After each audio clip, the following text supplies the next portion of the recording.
Tem uma questão, e aí vamos para a parte interna dos Estados Unidos, e que aí já é da relação dos Estados Unidos com outros países e diz respeito a imigrantes, ou a entrada simples, pura e simples, a entrada pura e simples de estrangeiros no país. Saiu uma lista do governo Trump dando conta de que o cidadão do Afeganistão, de Mianmar, do Chad, da República do Congo, de Guiné Equatorial, da Eritreia, do Haiti, do Irã, da Líbia, Somália, Sudão e Iêmen simplesmente não podem entrar.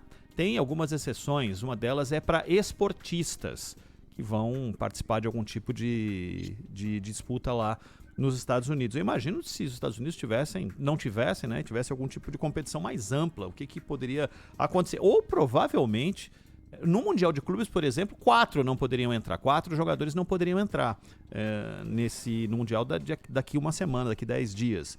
Mas essa foi a decisão, pelo menos foi o anúncio, e que não envolve alguns países com as restrições parciais, como Cuba, Venezuela e alguns outros, Zaidan.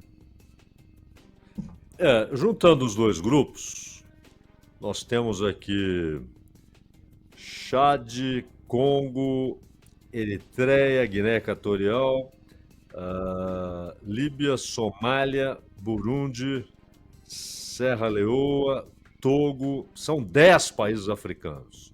Da Ásia, Turcomenistão, Laos, Iêmen, Irã, e Mianmar e Afeganistão. São 6 países asiáticos e 3 das Américas, né? Cuba, Venezuela e Haiti. O que é em comum entre todos esses países é que são pobres, né? Países pobres, países em guerra, países assolados por fome, por conflitos. E vale ressaltar que alguns deles, mergulhados na crise por ação direta dos Estados Unidos, às vezes com a ajuda direta da OTAN e, portanto, da Europa Ocidental, do Canadá, como é o caso da Líbia, que foi destruída e mergulhada no caos pela ação no governo Barack Obama.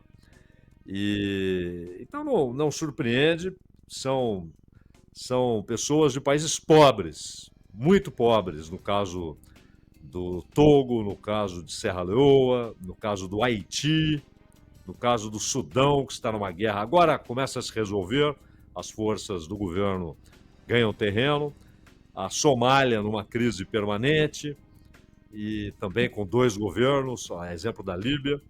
São países com crises crônicas e a origem dessas crises está na ação colonial, neocolonial e imperial, ou seja, na ação das potências ocidentais, né?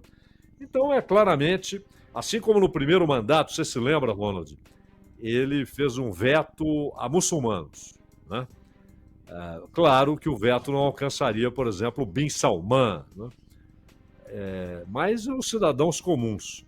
E agora é um veto a pobres. E interessante que ele não se limita a dizer aquela tentativa de explicação técnica de que houve um levantamento que mostrou que cidadãos desses países majoritariamente entram e depois não saem, não querem sair, ficam como ilegais, etc. Mas vem depois a explicação, aí sim, é como se ouvíssemos o Trump falando, né? Dizendo que são pessoas más, que querem fazer o mal aos Estados Unidos.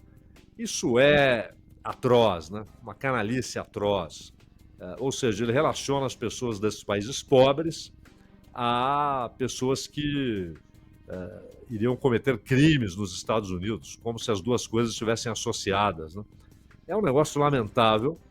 E o Trump está se sentindo muito à vontade, porque as decisões judiciais contrárias às suas posições, às suas decisões, aos seus decretos, geralmente essas decisões judiciais são derrubadas na Suprema Corte, têm sido derrubadas na Suprema Corte. Então ele está se sentindo muito à vontade, mas não é de se estranhar, né? Alguém que manda imigrantes sem julgamento para o cárcere, inclusive em outros países, como El Salvador, não é de se estranhar que ele faça um veto socioeconômico a entrada nos Estados Unidos, Ronald. E o me espanta é o lastro que isso tem aqui no Brasil, né? De gente que vestiu boné para falar sobre a eleição dos Estados Unidos, que torceu para ele, e aí cada um torce para quem quiser, até porque eu vi gente da esquerda torcendo pro Biden, né? Na outra eleição, né? Tinha isso, não é verdade? Tinha, e gente fazendo post, falando que o Biden era a mudança e tudo mais e tal.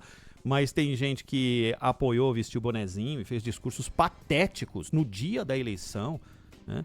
E que, diante desses fatos, nem questões econômicas, humanitárias, nada, acham que está tudo bem. E quando tem algo minimamente parecido, mas que diz respeito ao Brasil, fazem um carnaval sem precedentes.